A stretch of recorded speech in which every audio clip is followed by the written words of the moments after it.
So in my last video, we had a look at phenolic PCBs and how bad they are at resisting moisture and high temperatures when reflowing.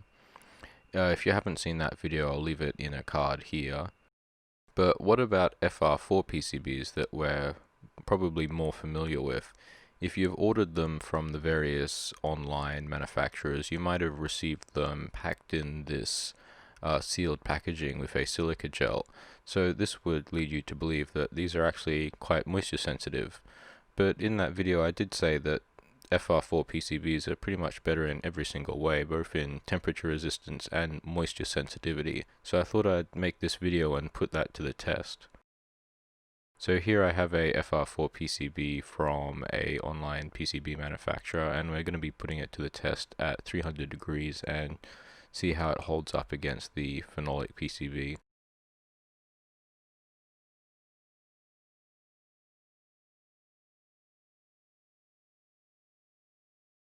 So having a look at the aftermath, it's pretty difficult to see, but there is some slight discoloration.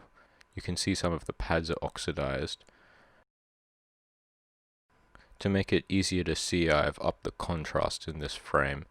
So you can really see the dark area is the area that's been discolored by the high temperature, but it's only very minor in comparison to the phenolic PCB. So seeing as 300 degrees didn't do it, let's try 500 degrees, and that's the highest my little heat gun can go. And as we see, it pretty quickly starts to degrade and discolor. I'm not quite sure what this would be referred to as. So jabbing tweezers into it, we can see it's pretty much lost all its structural integrity, and we can see a lot of the fibers in the fiberglass are just pulling apart, and these tracks aren't held on anymore at all. So pretty much if your PCB gets to 500 degrees, you're screwed, but at that point you've got bigger problems. So looking at it, we can actually see the actual fiberglass weave under all of this burnt epoxy. And here we have the individual fiberglass strands. Interestingly, the epoxy is completely gone. You can see the individual strands. There's no epoxy holding it together anymore. It's all burnt away. So we had a look at both 300 degrees and 500 degrees, and in both cases there wasn't any damage due to moisture like we saw on the phenolic PCB. So here I've soaked this FR4 PCB in water, so we should be able to get some pretty good action here. Now looking at the side of the PCB, you can see just how far the water is wicked up. Now this PCB has been in here for about a week, so it's pretty much soaked full of water. So here I've got it set to 350 degrees just so that we can definitely see some action from this PCB. And if we look at it,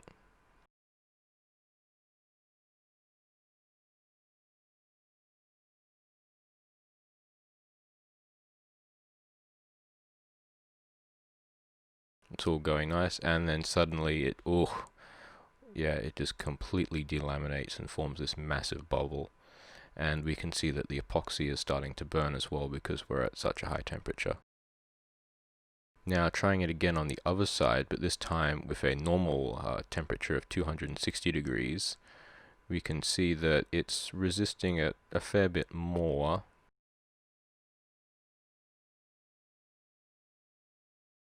But here we have exactly the same problem of the layers delaminating and it forming a nice, terrible bubble in this case. We definitely never want to see this, but this is exactly what I want to see because it proves the point that they are moisture sensitive, but nowhere near as bad as phenolic PCBs.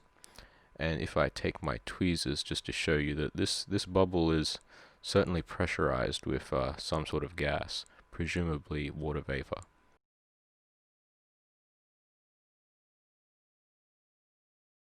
So I've let it cool down now, and you can see the outline of where that bubble was and where the layers have delaminated.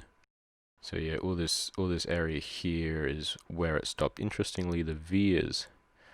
So interestingly here, the vias appear to have actually stopped the delamination, which is rather interesting. It might be a good little trick to use vias to hold the layers together better.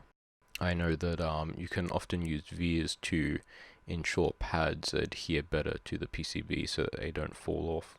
So I'm very interested to see just what's underneath this bubble. So we're going to do a destructive teardown and have a look at the individual layers. So I'm just going to cut it here with this X-Acto knife. Be careful with an X-Acto knife if you do this. And now that we've cut the top copper layer, we can just pry it up just like that. And we can see that we've just took the top copper layer off. It's delaminated from the fiberglass.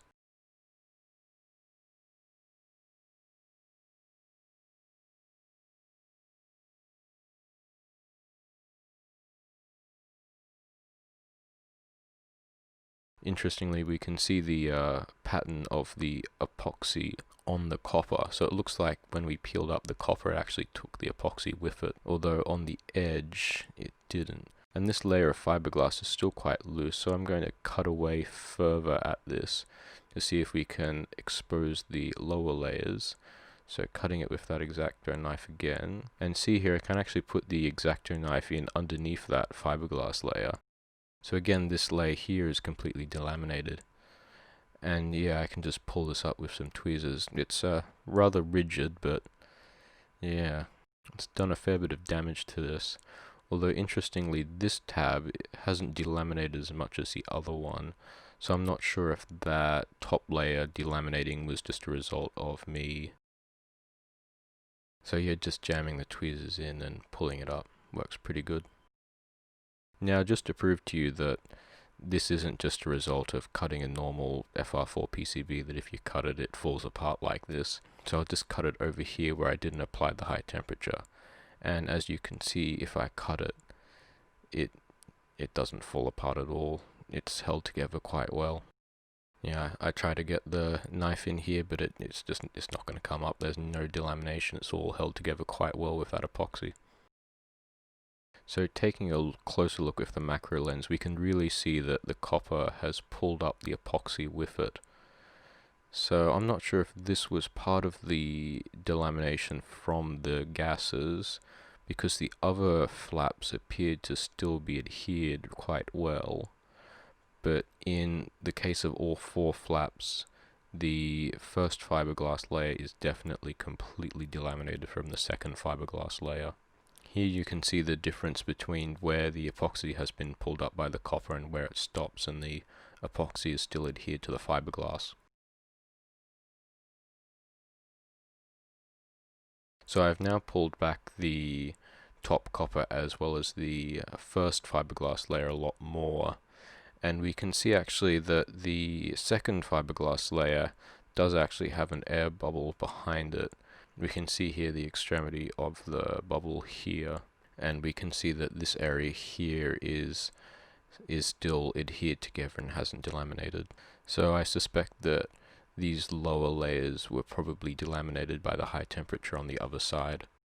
In hindsight, I probably should have just gotten another PCB and done a second test with that without doing it on the other side. But I couldn't be bothered to put another one of these in a glass of water for a week and let it do its thing. So here we can really see that this first layer is completely delaminated, and you can really see that there's quite a definite position of where it's delaminated. And you can see that this top layer is actually a smaller area than the second layer's delamination, so yeah, I'm pretty sure that second layer is because of the damage from the first test. And we can see here that the surface is very smooth for where the copper has been pulled off the epoxy that covers the fiberglass. And here's just a close-up image of that. And here's another close-up. You can see here to the left the epoxy still has the texture from the other layer of fiberglass in it. And this bit here still has the top copper and the first layer of fiberglass, but where I've ripped it, you can see that every second strand is sticking out, which is a rather interesting way how it tore. And here's another close-up of where I've ripped off the top fiberglass layer. These pieces of fiberglass, unlike the first high temperature test where the epoxy was actually burnt and was degraded, these still have the epoxy in them, so if I poke and prod them with an implement, you can see that they're still completely rigid, unlike before where you could see the individual fibers that just splayed apart. So that's it for this video. So I hope you've learnt something, and as always, thanks for watching.